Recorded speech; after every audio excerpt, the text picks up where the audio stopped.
안녕하세요. 고동진 목사입니다. 노년교회 성서대학 신약편 계속되고 있습니다. 오늘은 옥중서신 중에 하나인 골로새서를 함께 보도록 하겠습니다.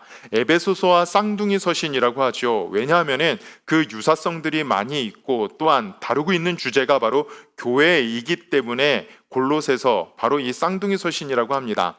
이 골로새서를 들어가기 전에 학자들은 이렇게 나눕니다. 에베소서는 교회론을 다루고 있는 편지이다. 그리고 골로새서는 기독론, 그리스도에 대해서 다루고 있는 편지이다라고 이렇게 쓰고 있죠. 그런데 여러분 생각을 하시면은 사도 바울이 신학적으로 이번에는 교회론에 대해서 써야 되겠다. 이번에는 기독론에 그리스도가 누구이신지에 대해서 써야 되겠다. 이렇게 쓴 것이 아니라는 사실 여러분 생각을 하시고 편지를 읽으시길 바랍니다. 왜냐하면은 에베소 교회의 역사적인 사실이 있거든요. 역사적인 배경이 있습니다. 골로새 교회도 그 역사적인 배경이 있습니다. 그 역사적인 배경에 맞추어서 편지를 쓰다 보니까는 에베소서에서는 좀 더 교회가 어떠한 곳인지, 이 세상 속에서 어떻게 자리매김을 해야 되는지 그 이야기를 쓰고 있고, 성도들 이 세상의 물질과 이 세상의 많은 우상 숭배 가운데, 세상에서 닥쳐오는 그 유혹 가운데 성도들은 어떠한 모습으로 서야 되는가, 그것을 에베소서에서는 말하고 있는 것입니다. 비슷한 이야기와 유사 구절을 쓰고 있지만 강조점을 거기다 두고 있는 것이죠. 그리고 골로새서는 무엇인가? 바로 이 골로새 교회 안에 특정 문제가 있다는 것입니다. 그 특정 문제를 해결하는 방법은 교회의 머리이신 그리스도를 보고 그리스도를 닮아가라. 그것이 바로 해결책이기 때문에 골로새서는 교회에 대해서를 이야기하지만, 교회의 삶에 대해서, 성도들의 세상 속에서의 삶에 대해서 이야기하지만 주로 예수 그리스도, 그 예수 그리스도께 방점을 두고 있는 것을 보게 됩니다. 골로새서를 한마디로 줄이게 된다면 그리스도 안에서 주를 닮아라 라고 이렇게 표현할 수가 있습니다. 골로새서 함께 보겠습니다. 자, 이 도표는 우리가 이제 머릿속에 두고 계시죠? 그러니까 눈으로 한번 보시고 이 도표를 넘어가도록 하겠습니다. 헬라어로는 골로새인들에게 보낸 바울의 편지라고 이렇게 되어 있습니다. 그리고 영어로는 골로새이라고 이야기를 하고 있고요. 말 그대로 골로새 교회 교인들에게 보낸 편지이다라는 이야기죠. 바울이죠. 기록자는 당연히 바울입니다. 본서 자체가, 골로새서 자체가 바울이 이 편지를 썼다라고 그렇게 전달하고 있습니다. 또 두 번째로는 편지 전달자인 둑이고, 그리고 동행자 오네시모는 바울의 충실한 동역자였다는 것이죠. 그것이 성경에 기록되어 있습니다. 사도행전 20장 4절, 그리고 에베소서 6장 21절, 디모데후서 4장 12절, 디도서 3장 1절, 그리고 동행자 오네시모는 우리가 이제 후에 볼 빌레몬서에 보면은 이 오네시모에 관한 이야기, 그 목적으로 빌레몬서가 쓰여지잖아요. 오네시모를 어떻게 좀 잘 처리를 해달라라는 부탁을 하기 위해서 빌레몬서를 쓰잖아요.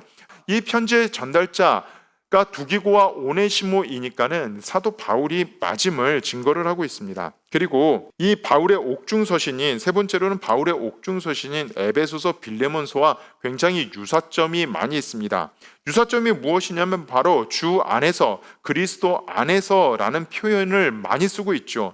여러분, 사도 바울의 편지를 보게 되면 이 표현이 굉장히 많이 나옵니다. 사도 바울이 주로 쓰는 표현이 바로 그리스도 안에서라는 그 표현을 쓰고 있습니다.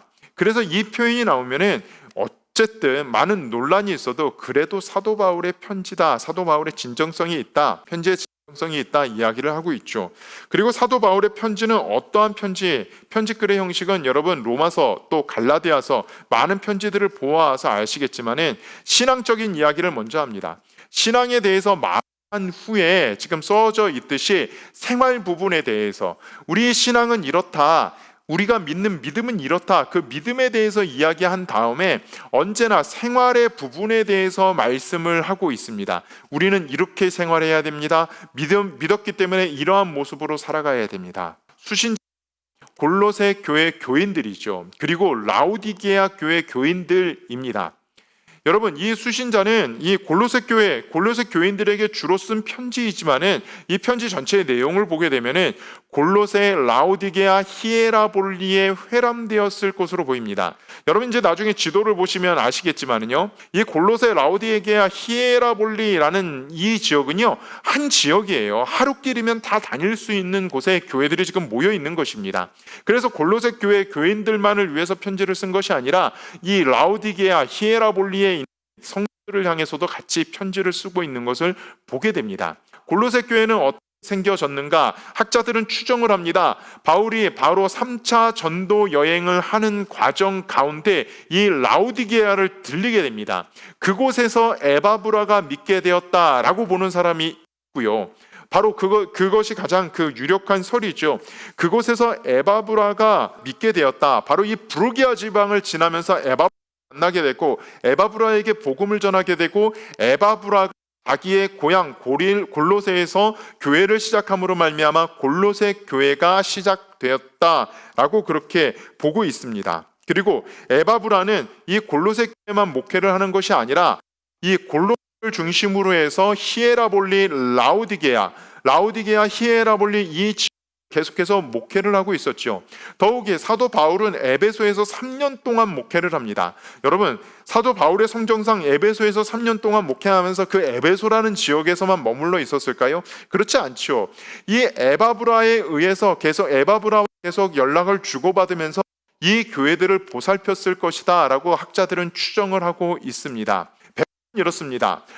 이 골로새라는 지역의 배경을 이해하셔야지 왜 골로새서에서는 교회의 머리는 그리스도이시다라는 것을 강조하고 있는지 우리가 알게 됩니다. 여러분, 이 골로새라는 지역 지금 내륙의 한가운데 위치하고 있죠. 바로 부르기아 지방의 수도입니다. 우리가 이야기할 수 있듯이 어느 지역에 주도가 있잖아요. 우리나라를 예를 들어서 표현을 하죠. 경상도가 왜 경상도입니까? 경상남도의 주도인 경주, 그리고 경상북도의 주도인 상주를 합쳐서 경상도라고 부르잖아요. 강원도가 왜 강원도입니까? 강릉과 원주의 그 첫 글자를 따서 강원도라고 부르잖아요. 전라도는 전주와 나주를 따라서 전라도라고 이렇게 부르잖아요. 그런 것처럼 전라남도의 조선시대의 주도는 나주였고 전라북도의 조선시대의 주도는 전주였다라고 우리는 그렇게 인식을 하는 것이잖아요. 바로 이 부르기아 지역의 수도가 어디였냐? 바로 골로새라고 여러분 여기시면 됩니다. 골로새는요, 교통의 요지입니다. 여러분, 나중에 성지순례를 가시다 보면은 지금은 유적만 남아 있지만은 그 골로새 지역을 가면은 굉장히 큰 대리석 도로가 깔려 있는 것을 보게 됩니다. 그만큼 교통의 요충지였다는 것이죠. 교통의 요충지이기 때문에 온갖 종류의 동서 문화와 사상이 만나게 됩니다. 그리고 종교와 철학들의 교류가 일어나게 됩니다. 그러한 배경으로 인해서 어떠한 일이 일어나냐면은 많은 이단 사상들이 일어나게 되죠. 다양한 배경으로 인해서 골로새서에서는 온갖 철학과 이단 사상들이 만연해 있습니다. 더욱이 안티오쿠스 2세에 의해서 우리가 신약성서 배경사를 보면 안티오쿠스 2세라는 셀류쿠스 왕조의 그 유명한 왕이 있었잖아요. 안티오쿠스 2세에 의해서 수리아 사람들, 지금의 수리아 안디옥에 있는 사람들과 저 끝에 저 유프라데스 강에 있는 그 바벨론에 있는 유대인들을 골로새 지역을 안정화시키기 위해서 이주를 시켜버립니다. 그러니까 이 골로새 지역에 있었던 그 문화와 이 유대인들의 이 동방에 있는 문화가 뒤섞이게 되죠. 그렇게 뒤섞이게 되면서 골로새는 특이한 이단 사상들이 만연하게 되고 신앙들이 일어나게 돼요. 기독교 신앙 말고요. 기독교 신앙도 물론 이단 사상이 골로새 교회에서 시작되는 것을 보게 됩니다. 이단 사상들이 일어나게 되고 철학들도 좀 주류가 아닌 이상한 사상들이 일어나게 되는 것을 우리가 보게 됩니다. 바로 이 골로새가 바로 그 역할을 했던 것이죠. 에베소를 통해서 들어오는 서구의 문물들, 이 헬레니즘의 문화와 이 골로새 동쪽으로부터 시작되는 이 동방의 문화가 골로새 지역에서 만나면서 복합적인 신앙 사상과 철학 사상을 이루어내게 되었다라고 역사학자들은 신학자들은 그렇게 보고 있습니다. 골로새뿐만 아니라 지금은 유명한 곳이 히에라볼리라는 곳입니다. 히에라볼리의 조감도인데요. 한번 가서 보시길 바랍니다. 일렬로 쭉 늘어서 있는 곳이 바로 이 히에라볼리의 온천 도시예요. 지금은 유적밖에 남지 않았지만은 이 온천 도시입니다. 이 온천 도시, 거룩한 도시라는 뜻의 히에라볼리라는 이름을 가지고 있습니다. 이 히에라볼리는 유명한 곳이 바로 파묵갈레라고 하는 유명한 온천 지역이 이 도시에 위치해 있습니다. 지금도 히에라볼리, 골로새 지역을 방문하고 라오디게아 지역을 방문하고 히에라볼리를 방문하게 되면은요, 이곳을 들리게 됩니다. 굉장히 유명한 곳이기 때문에 이곳을 들리게 되면은 이 8번의 고대 수영장이라는 곳이 있죠. 지금도 고대 수영장이 있고 사람들이 수영을 합니다. 고대 유적들이 있는 그곳에서 수영을 즐기는 그 모습을 우리는 볼 수가 있습니다. 여러분, 여기가 그 유명한 파묵갈레입니다. 온천수가 흘러나오면서 석회암 재질들을 녹여갖고 이렇게 계단 형식의 연못들, 온천 연못들이 이루어진 것을 보게 되죠. 굉장히 아름답습니다. 이러한 곳에 위치한 곳이 바로 히에라볼리이고 또 골로새 교회이고 라오디게아 교회인 것을 우리가 보게 됩니다. 기록 연대는요, AD 60년 바로 바울이 로마의 감금당에 있을 때 쓴 옥중 서신 가운데 하나라고 보시면 됩니다. 사도 바울이 이제 예루살렘에서 압송을 당해서 바로 이 로마로 들어가죠. 그 로마에서 쓴 편지가 바로 이 편지라고 보시면 되겠습니다. 골로새 교회 이야기를 하면서 말씀을 드렸죠. 동서양의 사상이 합쳐졌다. 그래서 많은 이단 사상들이 나왔다라고 이렇게 이야기를 합니다.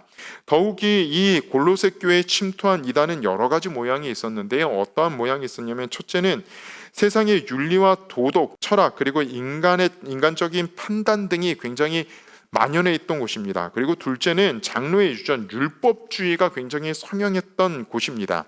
또 세 번째는 천사 숭배가 굉장히 만연했던 도시가 바로 이 골로새죠. 이러한 모든 것들을 종합해서 이제 탄생하게 되는 초대교회의 가장 강력한 이단이 생기게 되죠. 그것이 바로 영지주의의 모습이 나타나게 되는 도시가 바로 이 골로새라는 도시입니다.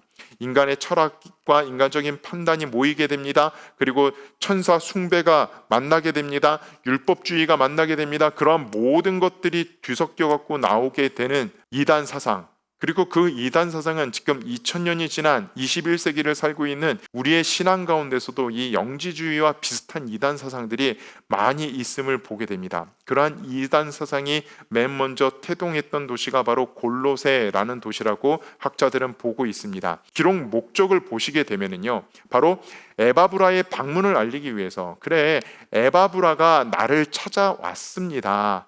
에바브라가 나를 찾아와서 나에게 많은 도움을 주었습니다. 그것을 알리기 위해서 지금 두기고편에 편지를 써서 보내는 것입니다. 그리고 지금 말씀드렸죠. 이단 사상이 일어났던 도시에 많은 세상적인 사상들이 있는 곳입니다.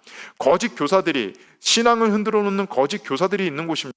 그 거짓 교사와 그 교리에 넘어가지 못하도록 그렇게 편지를 쓰고 있습니다.